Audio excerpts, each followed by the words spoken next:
Inside the Birds is back. What's going on, everybody? It is Geoff Mosher and Adam Caplan, and the calendar is turned to June, which means we're running low here. We only have this week left for some actual football mini camp for the Eagles. They have made some moves, so we'll go into that, Adam. But after this week, it's going to be a little bit of bye-bye for the NFL, and then training camp right around the corner. But as we always say, the Eagles like to make moves around this time to fill out roster spots, and they've done that. We'll go through that, and then we'll just sort of take a look also, go inside the offensive roster and any issues that we might see coming out of the offseason, some areas that we're looking at. So with that being said, I do want to direct everybody, if they haven't checked it out yet, to our Inside the Data podcast that ran last week with Sam Finkel. He did a mailbag, and he was asked Adam some really good questions about how Moro Ojomo measures up to Milton Williams. Can Moro Ojomo be a lot like Milton Williams and have these breakout seasons here the way Milton did the last 2 years? And the only way Sam could really answer that is just using statistical and metrics and data to compare the two, both from an athleticism standpoint and a production standpoint, which he did a really good job of. And then he did a whole comparison of A.J. Brown to some of the league's other wide receivers who get the ball more to see who's more productive on their touches. And it was really good stuff. Yeah, it's interesting. We'll break when we talk about the defense later this week. I mean, I've talked to countless people who have graded Milton Williams pro tape because this is their job, the guys who do advance on their opponents. And Milton Williams has made one of the biggest improvements since we've started the show over the 8 years. I mean, if you talk to the Eagles privately, I'm sure they didn't see him as a full-time player, but when you're as good as he is, the tape doesn't lie. You have to go back. You can't just base it on last year. You got to go through all 4 years. He's just been a phenomenal football player. He may not have Ojomo's first speed quickness, and he doesn't have his length, but Williams is a better football player. Tape confirms it. I can't tell you how many people I've talked about Milton Williams. Probably more people about, in addition to Greg Cosell, obviously does work with us. Milton Williams has got to be one of these stories where you look at it, you go, boy, when Howie Roseman chose him over Lee McNeil, you're like, wow, that's pretty bold coming from Louisiana Tech, but Howie got it right. I mean, this guy, he didn't get a big time free agent contract because he's not a good player. The tape confirms it. He's a phenomenal football player, super strong. His striking ability is phenomenal, and Greg Cosell's been on him really since day one. Greg was really the first person we spoke to who said, you got to watch this guy. And then we watched him and talked about him over a number of weeks and years. But I'll tell you what, Moro Ojomo's next. And you did the show with Sam. This guy's got explosion. He's long. He's different than Milton Williams. They don't play the same way. But, man, this guy's got it. And he's going to be a starter this season. Yeah, and without giving it all away, there is a big difference in how they measure up in a couple of athletic areas. Like you said, and Howie Roseman has been very clear on this. I mean, he's pretty forthcoming about it. When you're drafting third round, fourth round, and the rest of day three, you want players that to develop. It's great if they can develop into starters. You're not drafting backups. You're not saying, I just want a backup, but you don't know that they're definitely become a starter. And what you're really hoping is, especially with day three, is that they can provide some backup, some depth, some situational roles, and then you're fortunate if your coaching staff has done a good job of developing them into starters to get a Milton Williams level player on a third round pick is really good. And if they can get anything close to that out of Moro Ojomo, who is a very low pick, I mean, that would be even better. So that's good stuff. Make sure you check out Inside the Data. Make sure you keep checking out Andrew DeCecco's DeCecco Daily podcast. He's been really bringing it from the beat writer's perspective every single day, and we appreciate all the work Andrew does for Inside the Birds. The Eagles, we will have Quentin Michael. We're switching things around just for our Patreon members. I know a lot of people have had questions about Cooper DeJean and moving around. We're getting a lot of questions from people about the secondary. So we thought, even though we were going to have Clay Harbor, and we're still working to bring Clay Harbor as our Ask an Eagle, we're definitely going to do a Quentin Michael. It'll be 6:30 p.m. Tonight, Monday night. So 6:30 p.m. for our Patreon subscribers. And he is ready to talk about the Cooper DeJean story, the Quinyon Mitchell, just the secondary and moving around and playing a whole lot of parts along with special teams because, Quentin Michael had to live that life early on in his career. Not only that, he also has a major connection to Reed Blankenship. How? They were both undrafted free agents. Yep, absolutely. Very similar stories. Absolutely. Yeah, pretty cool. Pretty cool. So get your questions ready for Quentin Michael. And of course, you got to be a Patreon member inside the Birds. Quentin, it's patreon.com/inside the Birds. All right. And you have to be at least a tier 2 subscriber, tier 2 or tier 3 to get Quentin Michael and ask him questions. All right. So let's talk now about some of the moves, Adam, the Eagles have made recently. And I thought this was pretty interesting, and it might be telltale in what kind of roster spot they're looking to fill, as they claimed off waivers from the Jacksonville Jaguars running back Keilan Robinson. He has a very interesting story. I know you've got some statistical breakdown that you'll or some scouting breakdown, I should say, that you're going to give us in a second. You've talked to people. But if you just step away from the player, right, and look at the situation, I wrote about this on PhillyVoice.com. Everybody check it out. I mean, the Eagles are basically, they have Saquon Barkley. He's their guaranteed running back. And Will Shipley is going to make the team in year 2 because he's a 4th-round pick and he showed some promise. But after that, Adam, Keilan Robinson joins a list of guys, and there's about 6 guys here for now, all fighting to see who's going to be your number 2 and number 3 running back, and they all seem to have different skill sets. Now, let's talk about what you know about Keilan Robinson.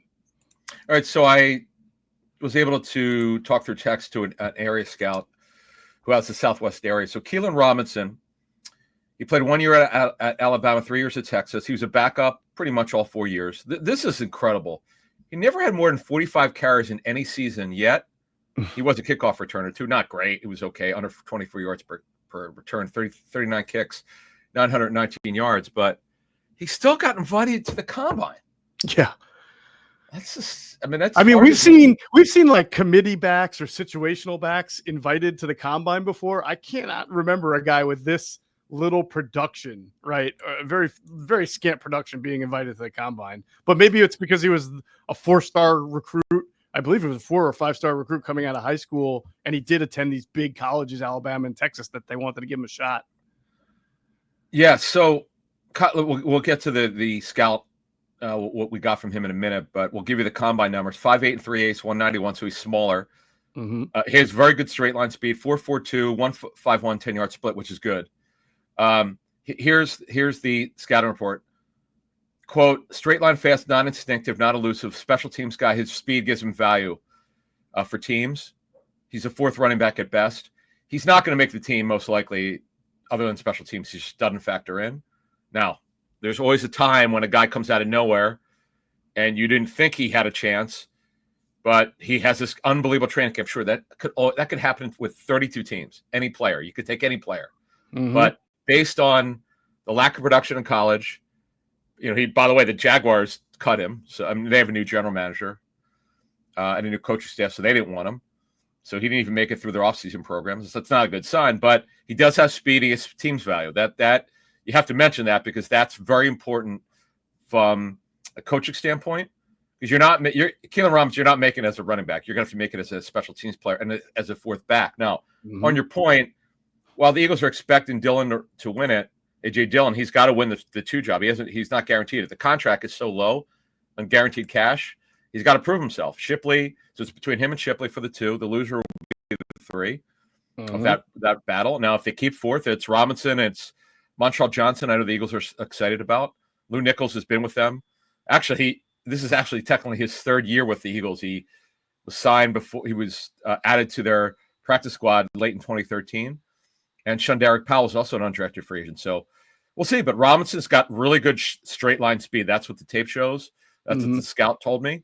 And we'll see. But there's a reason why you claim guys off waivers. You see something that gives you value. Yeah, and here's 2 things that stick out to me about Keilan Robinson, Adam. To your point on how very rare that a guy like this would even get invited to the combine. How about the fact that he was a 5th-round pick? It's not like he even lasted to the final round. I mean, the speed must have been tantalizing. Now, the reason why the Jags got rid of him is because they have a new regime and they drafted 2 running backs already. So they already had ETN. They already had who's the guy who was filling in for ETN and did pretty well. I can't remember his name off the top of my head.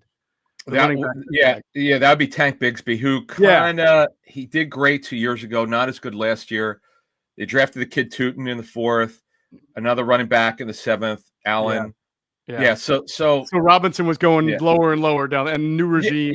We see that all the time. But he was a 5th round pick, which is, to me, is just as amazing as him being invited to the combine for the little production that he had in college. But I guess the second thing that would stand out is that with him and Shunderick Powell, with Avery Williams, I mean, the Eagles are clearly kind of kicking tires on guys who might be just better returners / special teamers than they are guys who are going to contribute a whole lot offensively. Well, the other thing is, and we'll move on. This guy said it sounds like he gave him a 7th round grade or a priority free agent. Just reading between the lines. He thought he was definitely worth bringing in because of the team's value. That look, you can make the league as a special teams player, But if Ringo winds up starting as a corner, and they take him off special teams, now the Eagles have lost a number of special teams players over the years who've signed elsewhere, free agency. So they may need somebody. That's another part of it. That's sort of like the under the radar value of a guy like this who might be replacing somebody else potentially on special teams. There you go. All right, so there's a lot of guys here. I think Montrell Johnson, we talked about him when the Eagles made him one of their rookie free agent signings. He's an interesting guy if he can stay healthy, because the knee injuries that he had limited his production. But if you look at his numbers, the 4.41 at the combine, I think he had the 10th best split, 10-yard split. He's 212 pounds. So, and he's an inside runner, which is good for what the Eagles do and their inside zone scheme. I kind of like how this competition will, even if these guys don't make it and they make the practice squad, I think they're arming themselves with some, they have different kind of guys. Like Lou Nichols is nothing like the 2 special teams guys, but like Keilan Robinson, he's a compactly built sort of leverage runner, contact power, doesn't have breakaway speed, doesn't even have top end speed. So they've given themselves a lot of different kind of looking running backs here to kind of, play it out and see who just rises to the top. Yeah. So it also helps their practice squad. So these guys, if you're not a vested veteran, you go through waivers to get to the practice squad. So they could this could beef up the practice squad after the competition, at the end of August, early September, when 3 or 4 of these guys are no longer with the 50, no longer with the 90, they cut down to 53. You're going to keep 1, if not 2, on your practice squad if they clear. They're not claimed off waivers. So think about it, though. Dillon's on a 1-year deal. Shipley's in year 2 of a 4-year deal. Okay, so long term, the Eagles are hoping he'll be there too. Mm-hmm. You certainly need a 3rd back for the future. And why not one of these guys to show that you can do it? And again, Lou Nichols, by the way, before we move on here, this guy's got good size. He was drafted by the Packers out of Central Michigan. He's built, and we'll see what happens, but he's going to have a chance. If he winds up making it or sticking, I'll never really understand last year's strategy where he didn't make the team and then he wasn't even brought back until December. Whereas Tyrion Davis-Price was on the team all year long, on the practice squad, got elevated and played in the season finale. But when the season was over, they're like, we'll let Ty Davis-Price walk, and then we'll re-sign Lou Nichols to the practice. It was just very odd. You don't see that happen that way a lot. One more for you. Keilan Robinson is actually old, much older. He's 25, turns 26 in February. Like, that's another reason not to draft him. So obviously Trent Baalke, the former general manager, liked him, liked something about him. So it's interesting. We'll keep an eye on him. All right, let's talk about some spots on the Eagles here where, this is what training camp's going to be for. There's going to be a lot of competition. It's offense, and almost all of the offense is set, maybe outside of these 2 positions we're going to talk about. But right guard is clearly the spot that has the spotlight on the offensive line. Tyler Steen so far has worked as the starting right guard in the OTA sessions that were open to the media. Now, folks, who knows what's going on in the OTAs that are not open to the media? But in the ones that have been so far, not only has Adam Steen started a right guard, but they've had to play Kenyon Green at left guard in the media open OTAs. Now, it doesn't mean they're not moving him around and getting him right guard snaps either, but thought that was pretty interesting. Yeah, I would be floored if Steen doesn't get the early work with the ones based on what we've heard at start training camp. Now, the real question to me moving this forward is, do they let Kenyon Green compete for that job? Is he so far ahead? We don't know that, but is he so far ahead, Steen, that they're not going to let him compete? Because I think when Juergens was clearly ahead of Steen 2 years ago, if I'm not mistaken, they handed the right guard job to Juergens to start training camp. Steen never competed for it. Right. So let's hope that's not the case, because the Eagles, they got next to nothing other than moving cash, which is why they did it. They moved Gardner Johnson, moved cash. They didn't really get much in return. So you have to scratch your head a little bit. Would Matt Pryor making the Eagles 53 be a good thing or a bad thing for the Eagles? Good, because here's why. The guy could play. Most people see there used to be this, Matt Pryor can't play. Matt Pryor can't play. Mm-hmm. Talking to clubs that had him, he's a good backup player. Remember, I said backup. That's what he is. Right. Yes, he started games. He's got versatility. He can play in this league as a backup. He's a guy that gets you through a tough spot, which is, by the way, exactly what you want from your backup. Don't ask him to start 17 games. Right. 4, 5, 6 games. Yes, it would be a good thing. Now, extrapolate. Look, you got Kendall Lamb, a veteran, a journeyman who could play right or left tackle. You got Pryor, who could play guard. Lamb doesn't play guard. He's a tackle. Play right or left tackle.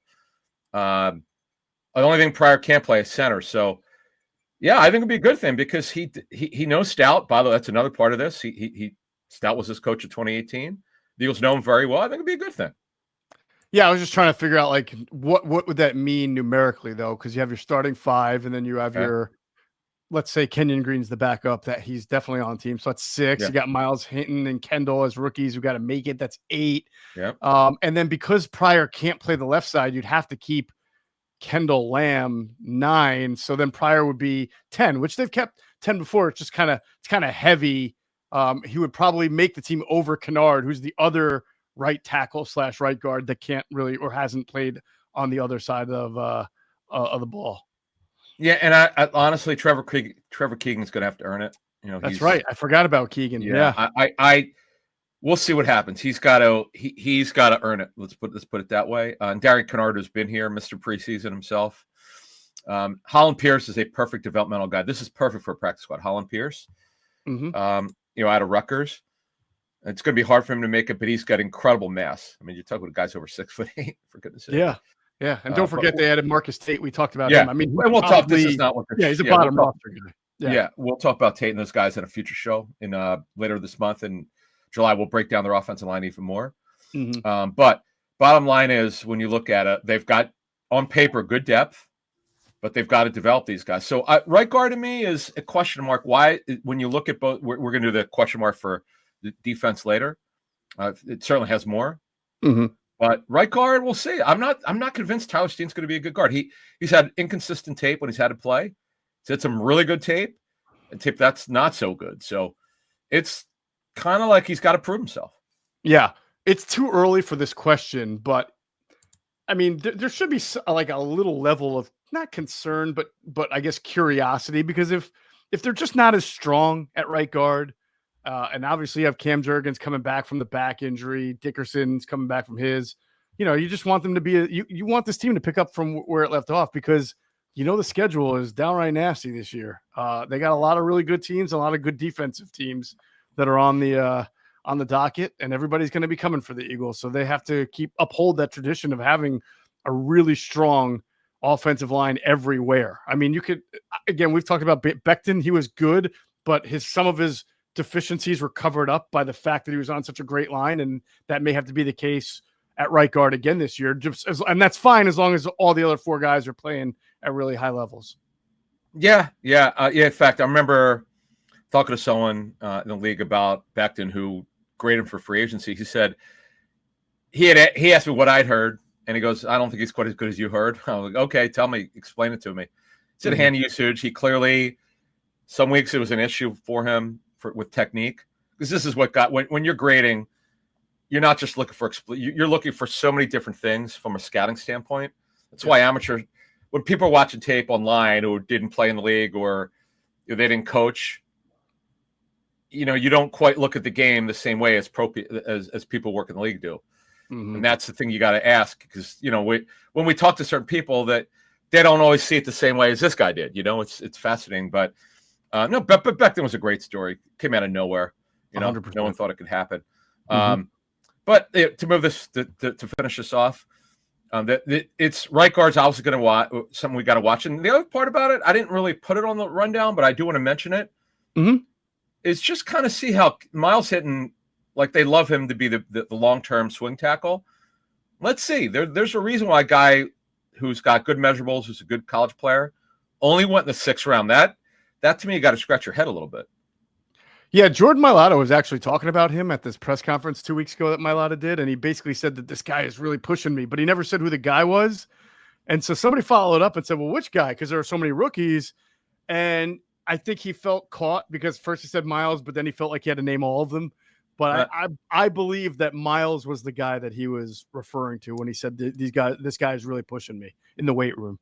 Okay, cool. Okay. Yeah. Well, so that's that. But look, and on your point, if somebody gets hurt, coaches will always tell you, okay, what's our plan if this guy gets hurt? Eagles are with Pryor, who could play right or left tackle, with Lamb, who could play right or left tackle. They're not saying they're good there, but they have the depth there. It's center is a backup center. Drew Kennel, we'll see. Brett Toth, we'll see. We know he's been here forever, on and off the Eagles since 2019. We'll see. That backup center, on your point about Juergens, that would concern me a little bit.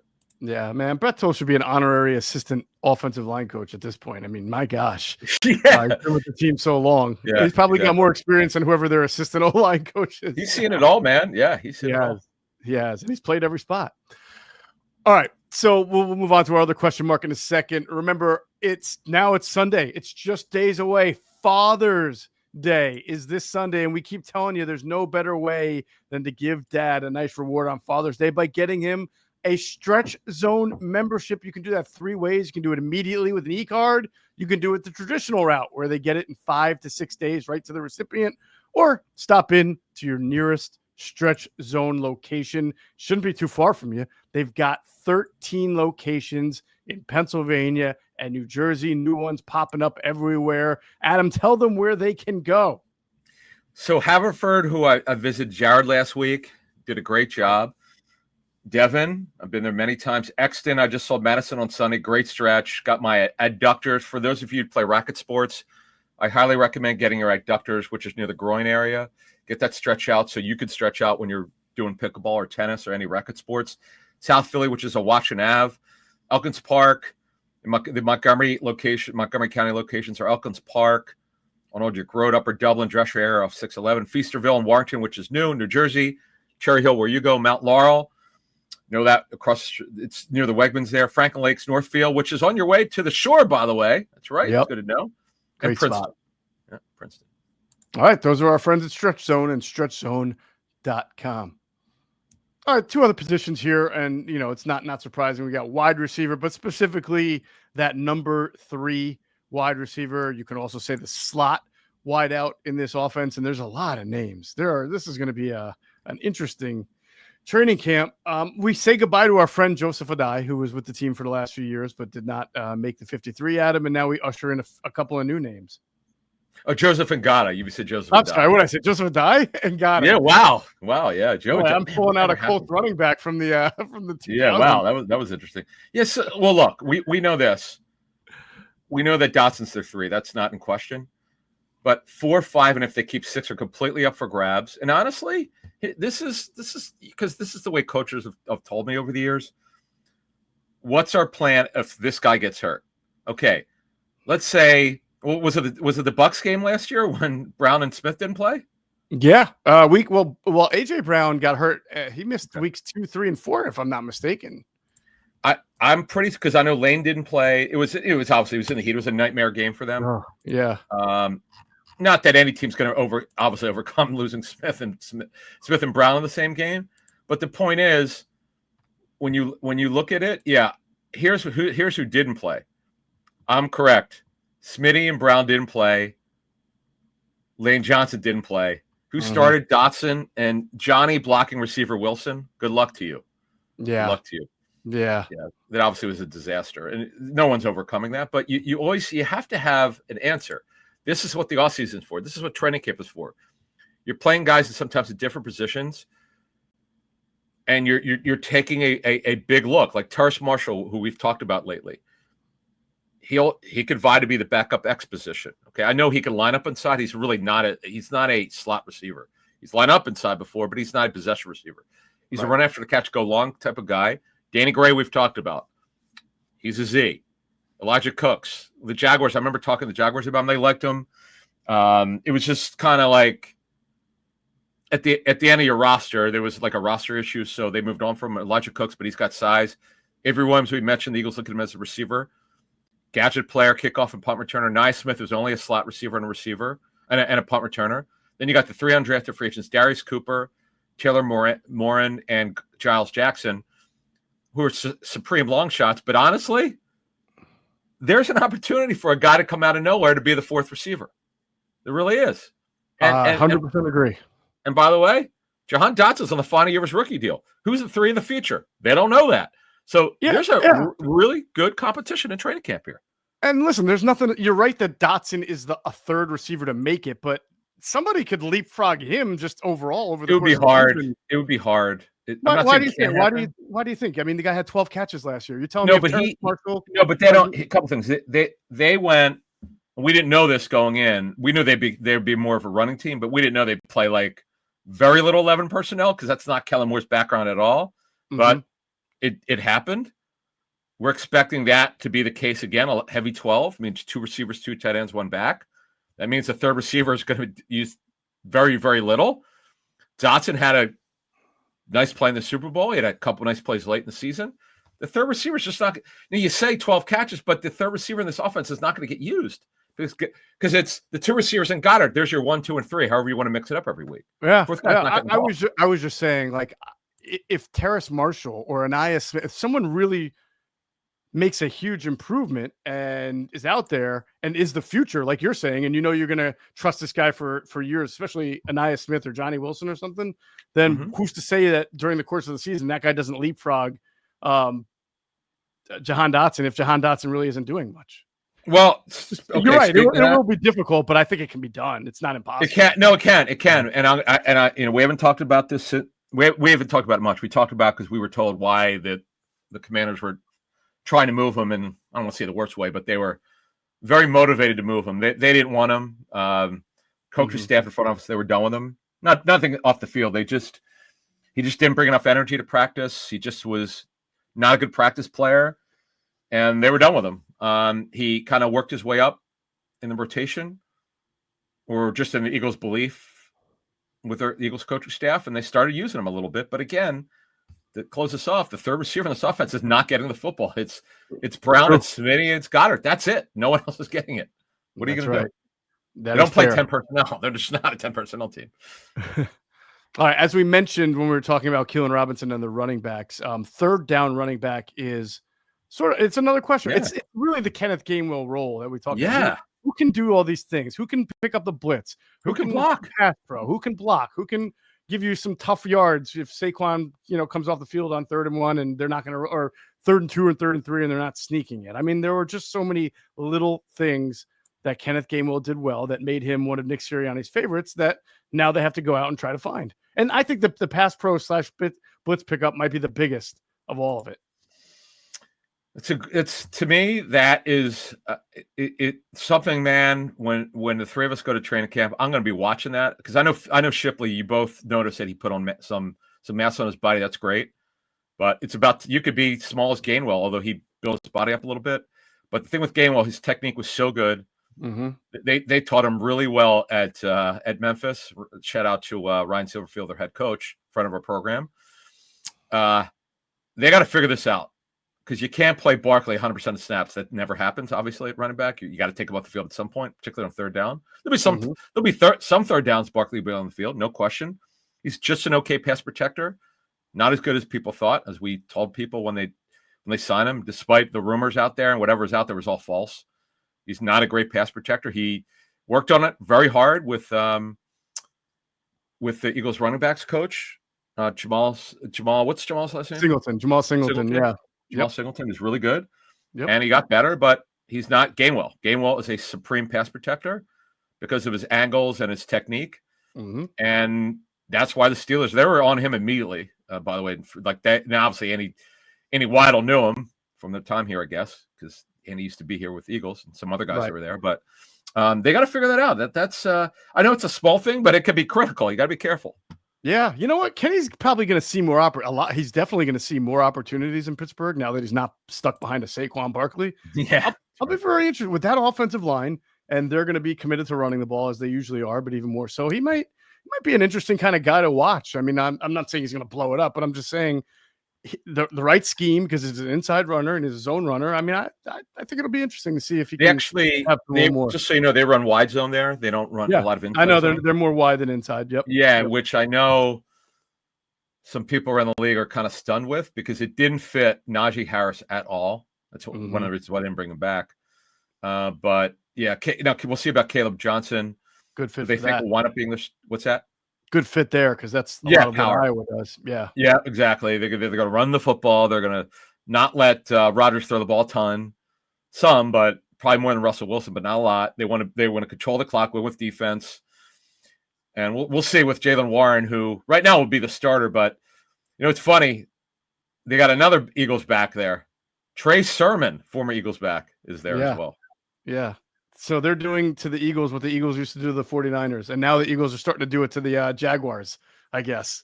Right. Yeah. The what's the thing with Kevin Bacon, who's from Philadelphia? The 7 degrees or 6 degrees of separation of Kevin Bacon. Yeah. Anyway. Yeah. So this is you'll hear this when we do the show later this week, and everybody knows the issues are in defense. They're there, but we'll break them down, and we'll have some interesting look, because what we Geoff and I like to do is we like to talk to people around the league who watch Eagles tape and get their opinions. And sometimes we're like, wow, I never thought of that. Oh boy, we're wrong on this one. This guy knows the Eagles better than anyone. It doesn't work for the team. This guy goes, no way. I've had the Eagles 2 years in a row. You know, I scout them. No, they're not good as you think in this area. Okay, I'm going to use that. Thank you. I love it. All right, great stuff. That's going to do it for this edition of Inside the Birds, the leading podcast in Eagles intel. And as always, we thank you for flying with us inside the bird.